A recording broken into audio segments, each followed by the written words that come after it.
Well, I think we actually got to wrap because we've kept Mandy for too long, but I wanted to give her a chance just to talk a little bit more about her book. Yes, please, Why, Mandy. why did you write it? What are your main takeaways that you want people to get? Yeah, well, this is so much fun. But yes, thank you for the segue to the book. I wrote it for two reasons. One of them being when I went in as an appointee in 2017, I was looking for a book to give me some sort of indication of what it was going to be like going in, and there really wasn't a lot of information out there. I did read a book. It's written by Anne Burford Gorsuch. She was Reagan's first EPA administrator. She too was run out by the deep state. But she had published a book. It's called Are You Tough Enough? And that was recommended for me to read, and I read it. And it's a really interesting story, but it didn't have a lot of practical application.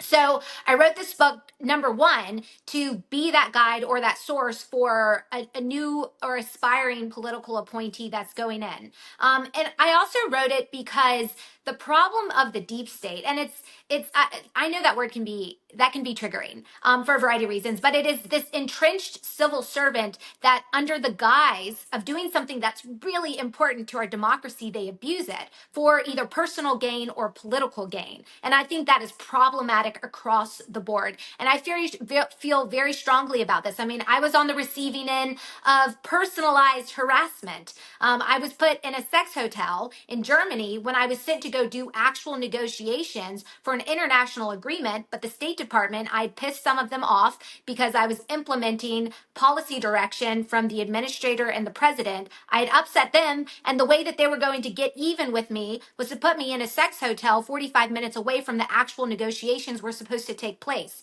Just on a baseline, from a professional perspective, that's totally unacceptable, but nothing happened. And that's the problem. The problem is a lack of accountability, whether it's something personally focused on me or you have agencies like EPA being used not to institute their mission, which is to protect public health and the environment, but to engage in economic engineering and pick and choose what industries will thrive and what will ultimately be shut down, or even more personal than that, what businesses will get a permit to operate or expand and which ones will not. And what I saw, it's a very objective process that has been infiltrated by personal goals or politics, and there's no business of that. So I feel very strongly. I had an interesting purview because my first role was more technical. My second role was as chief of staff.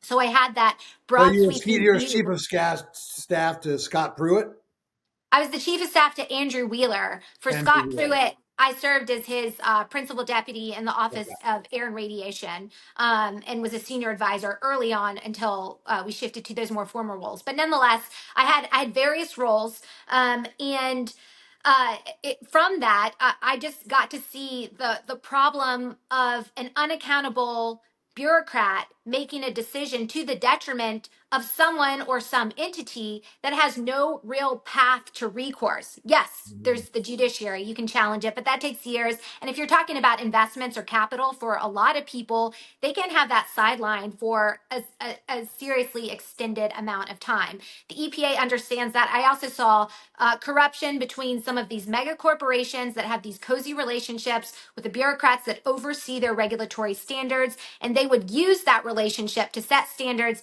they could meet, but it makes it harder for the mid-size or the smaller guys to comply. And they would use that as a means to squeeze them out of business and protect or expand the mega corporations' market share. And again, that let that competition occur in the marketplace. Don't abuse the regulatory tools meant to establish clean standards as a tool in those relative gains. So a lot of experience saw it. It's a major problem, but I also wanted to offer a practical path of what can a president do to actually shrink the size and scope of the federal government. And I want to make this clear because I got into a bit of an argument the other day with someone who's a part of the conservative movement.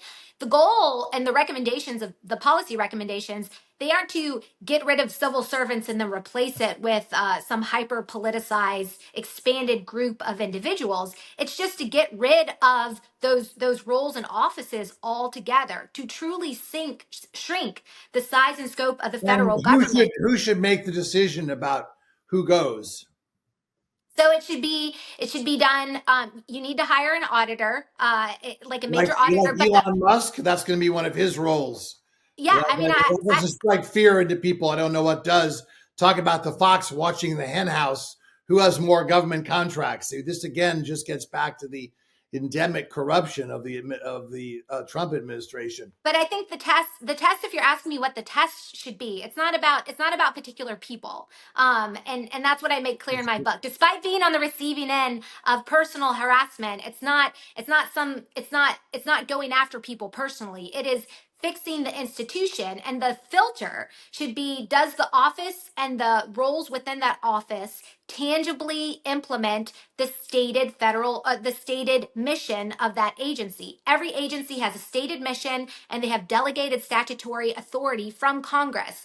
But there's a lot of superfluous offices that have been created, and that creates waste. It creates duplication. It undermines the ability to make clear policy goals, to communicate those within the agency. You get siloed organizations. Even at EPA, the Office of Air doesn't talk to the Office of Water. So if you're talking about an issue that impacts both, you may have differing and competing approaches to addressing the problem. There's a lot of fundamental problems that could be corrected if you're willing to go in and apply an objective lens that first, Yes. we need less of this. Yes. And we need to get rid of it so that the agencies are fulfilling their mission to the betterment of the American people, and they're not susceptible to political influence or being co-opted or distracted by personal gain. I understand. Well, you said this all. It all sounds great on paper, but the key word you said, objective lens, and I don't think that anyone is going to use those two words when it comes to the Trump administration. I think when you look at the record, I've always said, look, if you want to not have any new existing regulations, that's fine. But existing regulations are priced into a corporation's business model. So some of the things the Trump administration did, like, gutting wetlands protection. And then he went into the people of the oil and gas industry and said, hey, give me a big contribution and I'll do your bidding. So I think that if you look at the past record and you look at the what you're seeing in terms of canaries in the coal mine, so to speak, I think that one should be worried. But Mandy, it's so great to have you on the show. And as you can tell, things are always spirited but civil around here. We wish you so much luck with your book. And I love Mississippi. It's a neat place. I was actually engaged from a woman who's from there, so I spent a fair amount of time there. Some of the friendliest people you'll ever meet. And you fit right into that category. So thanks so much for coming on. And Carrie, any final thoughts? Get out to vote. Whoever. There you go. Let's leave it at that. Well, thanks again to all of you for joining us on Practically Political. And until next time, I'm Dave Spencer.